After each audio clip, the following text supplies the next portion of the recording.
최근에 물가가 다시 폭등하고 있습니다. 오일 쇼크 때 그랬거든요. 예, 오일 쇼크 때 중동에서 석유 가격을 엄청나게 올렸어요.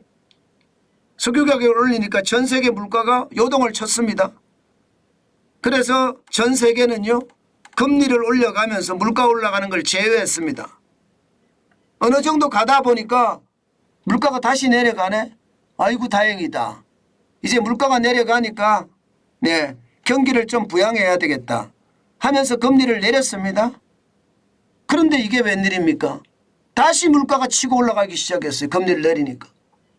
어쩔 수 없이 각국의 중앙은행들도 다시 중앙은행의 기준금리를 올렸습니다. 이게 역사적으로 대표적인 금리 정책의 실패였고요. 이것이 말입니다.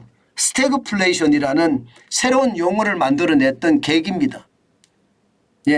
이게 스태그네이션이라는 거하고 인플레이션 이 두 가지가 합쳐진 거거든요.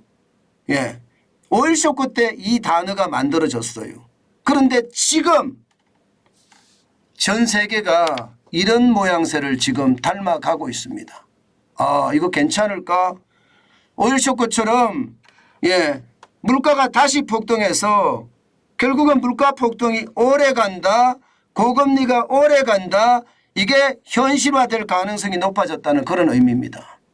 여러분 이거 한번 보세요.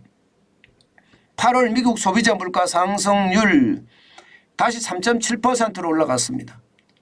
시장의 예측치하고 거의 부합한다고는 이야기해요. 그렇지만 시장에서는 또 3.8%로 본 사람들도 있습니다. 어쨌든 올라갔어요. 올라갔습니다. 이게 6월에 3.0%가 7월에 3.2%, 8월에 3.7%까지 올라갔습니다. 그럴 수밖에 없는 게 지금 오일 쇼크 때하고 너무 닮았거든요. 러시아하고요, 사우디아라비아가 또 유가 감산 정책을 폈잖아요. 감산을 하니까 경기가 다 안 좋은데도 유가는 올라가는, 그래서 각국이 다시 물가가 재상승하는 이런 최악의 상황을 맞닥뜨린 겁니다. 그만큼 말입니다. 물가에 대한 위협이 또 세계 시장을 강타할 가능성 굉장히 높습니다. 이제 9월이 어떻게 되느냐의 문제인데 지금 9월의 소비자 물가 상승률은요 8월보다가 더 높아질 가능성이 더 높아지고 있습니다. 왜냐하면 유가가 계속 올라가고 있기 때문에. 그런데 참 웃기게 말입니다. 소비자 물가지수 CPI는 이렇게 2달 연속 올라갔습니다. 그런데 이 물가에 어뜸이 되는 지표가 있습니다. 어뜸이 되는 지표. 일반적으로 근원 소비자 물가라고 이야기합니다. 근원 소비자 물가 지수 이것은요 희한합니다. 떨어졌습니다. 근원 소비자 물가라는 게 뿌리건 근원 어뜸이 되는 지표라는 뜻이잖아요. 그러면 여기에는요 일시적인 어떤 효과가 있는 거 있잖아요. 유가 뺍니다. 여기에 계산 안 해요. 그리고 계절적인 요소가 있는 농산물 계산 안 합니다. 나머지만 가지고 소비자 물가를 조사를 해봤더니 8월에 7월에 대비해서 0.4%포인트가 떨어졌어요. 4.7%가 4.3%가 된 거예요. 참 이거 참 물가 정책을 하는 사람들 입장에서는 굉장하고 또 굉장한 일, 애매하고 또 왜 애매한 일. 왜 굉장한 일이라는 것은 소비자 물가가 2달 연속 올랐다는 것은 굉장한 일이고요. 애매한 일은 이게 그런 소비자 물가는 떨어졌네. 그럼 유가만 떨어지면 물가는 잡을 수 있네. 이렇게 이야기할 수 있는 건가요? 실제 그렇게 이야기할 수가 있죠.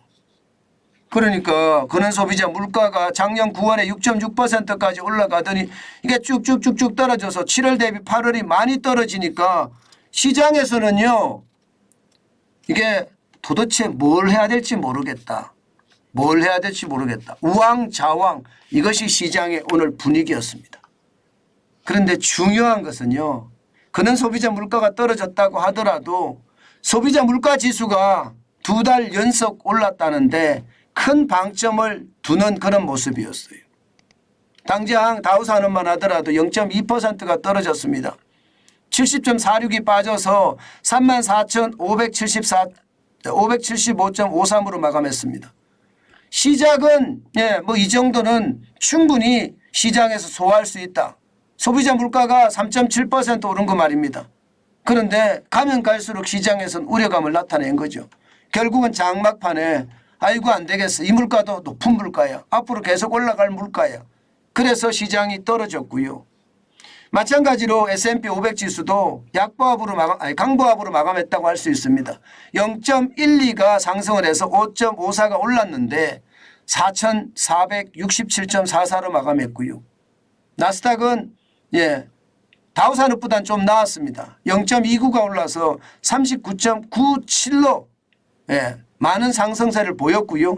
13,814.59로 마감했습니다. 전체적인 분위기는요. 오늘 전체적인 분위기는 딱 하나예요.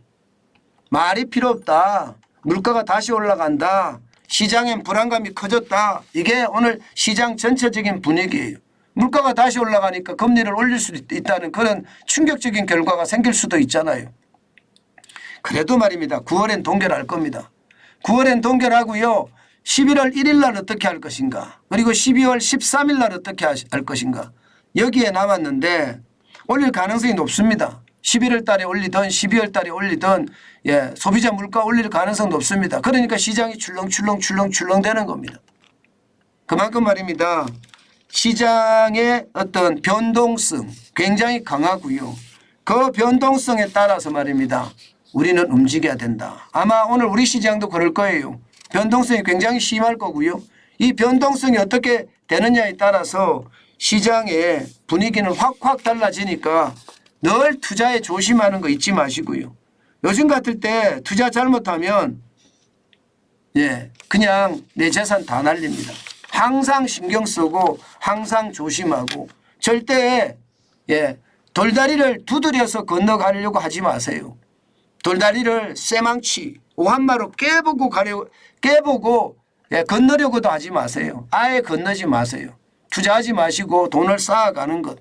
그게 굉장히 저는 중요한 요소라고 생각합니다. 그러면서 시장을 냉철한 눈으로 호시우보라고 했습니다. 호랑이 눈으로 경계를 하고요. 소의 발걸음으로 걸어가자 했습니다. 그런 측면에서 애플을 한번 봐야죠. 저는 이제 외국 주식에 대해서도요. 하나씩 여러분들에게 이렇게 설명을 드릴 참입니다. 분석도 드릴 참입니다. 애플은 중국에서 공무원들 사용 금지 내려졌죠. 게다가 국민이 불매운동까지 벌이고 있는 그런 모습이에요. 그 바람에 9월 5일 날 주당 189.70달러였던 것이 9월 13일 현재 174.21달러예요. 8월 17일에 174달러까지 내려간 적이 있거든요. 그때만큼 내려가고 있고요. 전체적인 분위기가 계속 내려가는 분위기. 그래서 여러분 한 번쯤 기억하고 넘어가야 되겠다. 이제는요. 미국 주식에 대한 관심도 조금씩 가져가는 게 좋겠다. 또 정환진 포트폴리오가 5종목인데 여기서 조금 늘리는 측면에서 한 번쯤 봤으면 좋겠다 하는 차원에서 제가 애플 주가를 분석해 봤는데요. 여러분 앞으로 제가 더 분석해서 여러분들에게 미국 주식에 대한 것도 하나씩 정보를 드리겠습니다. 많이는 안 하겠습니다. 미국 주식도 뭐 크게 많은 주식을 저는 손댈 생각은 없고요. 많아봤자 5종목인데 그 5종목을 넘지 않는 선에서 여러분들하고 소통하는 그런 기회를 가지도록 하겠습니다. 오늘도 말입니다. 투자는 조심, 변동성에 주의하라. 이게 오늘의 핵심입니다.